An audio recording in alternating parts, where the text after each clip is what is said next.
I work with women and children that suffer from domestic violence, and sometimes they don't have any basic skills. So when they're at school, obviously they're getting their sometimes they're getting their breakfast, they're getting a lunch, so they're getting like two meals, and then obviously mum only has to provide for the one, and sometimes mums are running out of ideas on what to cook, because obviously for a massive holiday like the summer holidays, it's having to cook something different every single day, and then you've got 3 meals then. So with cooking, it's a massive thing for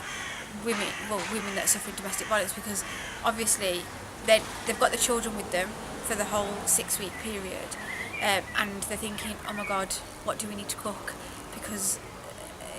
and if you've got fussy children as well, because sometimes they don't want to cook, they don't want it, and sometimes they just opt out for getting chips from the chicken because they're £1, and if they're £1, it's cheap and cheerful, isn't it? So cooking is massive, because we need to,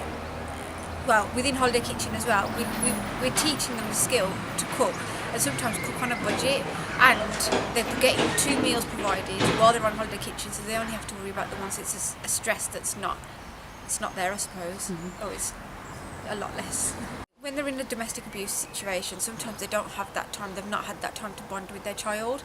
and they don't know how to, and it's not their fault, it just could be the control aspect. They're kept busy, the children are always been with dad, so they don't have that actually bonding with the child or to do activities. So it's good to give them a skill that they can teach their children, so that their children can then go on and teach as they get into older life and manage independently. But it's also good for them to bond together and do something together, instead of mum being on her phone or child watching TV, or mum being in the kitchen and child watching TV, whereas they can do it together in the kitchen. With the training today, it's been really good, because we can teach them step by step, from the skill aspect right down to actually cooking. So the chopping, the cutting, and I know sometimes I don't want to sound like we teach someone to suck eggs, but sometimes some of our women don't even know the basic, because they just get the microwave food. They don't know how to chop something, they've never used a knife or cut something, or how to prepare food. So